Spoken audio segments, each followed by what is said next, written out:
Well, hello there. My name is sometimes Heather and I play Elder Scrolls Online. Last time, I took you around a really big house, and today, I wanted to talk a bit about the ground store, namely what to get and what not to. Let's start from Quest Starters. On this page, you will find prologue quests to all chapters, along with 2 quests to help you get started with housing and the Infinite Archive. These are always free. Quest starters can be found in the open world, but if you don't know where to look, you can easily miss them.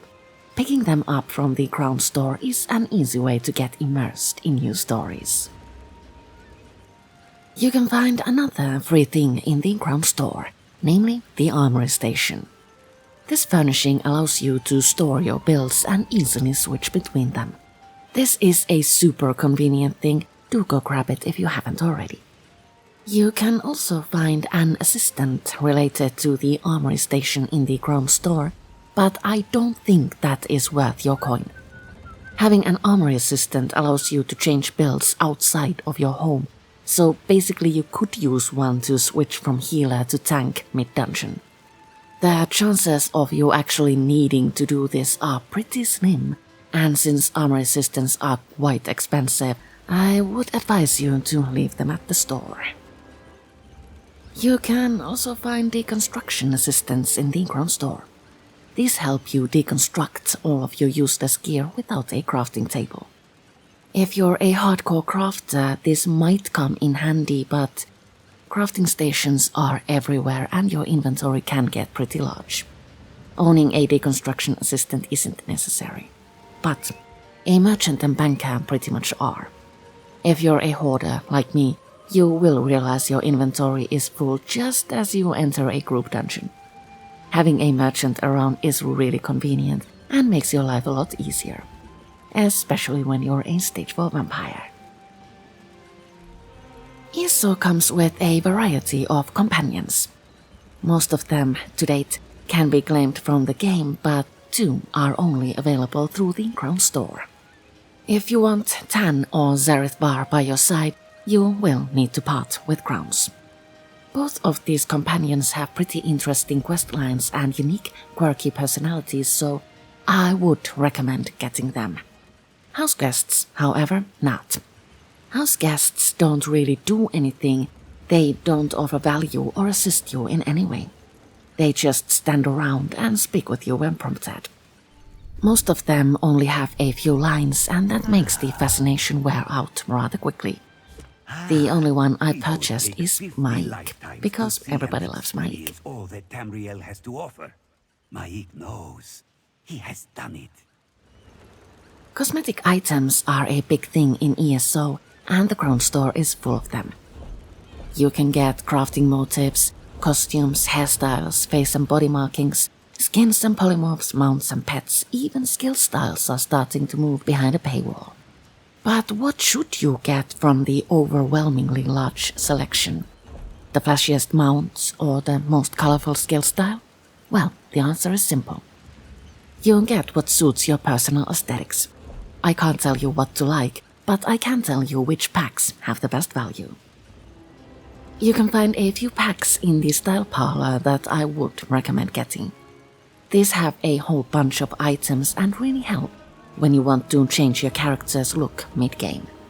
The adornment pack is really good, and so are the hairstyles pack and the body and face markings packs.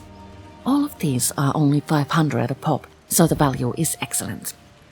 There's also the personality emotions pack, which bears some, how should I put this, comic relief. These personalities are totally over the top and quite entertaining if you like things campy. Housing is another really big thing in ESO. You can find all sorts of homes in the ground store, from tiny to grand to here's a piece of land to a total immersion extravaganza. I personally feel that the Fair Winds is one of the best houses ever made, while the Amaya Lake Lodge, if you get it furnished, has the best value. Housing is also all about personal preference, so who am I to tell you what to like? Some homes are available only for a few days a year, so do keep your eyes open. And also, Keep in mind that some homes can be bought with in-game currency. Furnishing packs in the Crown Store can be a bit iffy. You'll see an item in there you totally love, buy the entire pack and end up with a bunch of items with little use. It might be smarter to wait for a furnishing sale and buy the things you like individually. Might save a few crowns that way. There are a few things in the Crown Store I would recommend not getting. These things include vampire and werewolf curses. You can get these free in the game, so don't buy them. And when you need a cure, all you need is to find Prelate Sabinus in the game, say pretty please cure me, and part with 700 pieces of gold. That's a much better deal, more immersive too. I would also advise you to not get the get my sky shards for me thing and grind up my skill lines for me thing. Leveling up skill lines and abilities is a huge part of the game, and paying to win kinda forces you to miss out on things. Mage's Guild, after you've done the whole bookfinding bit with one character, is the only skill line where paying to not grind is actually worth it. And then there are the crown crates and another currency tied to them. I would advise you to not get crown crates. Their contents are randomized, so you rarely get the things you want. That makes you spend more crowns than you intended, and that doesn't really bring joy, now does it? Even though crown crates can include rather tempting items, it might be smarter to use Seals of Endeavor to buy what you really like. And you might want to keep an eye out for Twitch drops. That way you can get free crown crates. These usually only hold garbage, but you can trade that garbage to crown gems, which can, in turn, be spent on items that really caught your eye. The last thing I want to draw attention to is the transmute station. On its own, the transmute station is really pricey.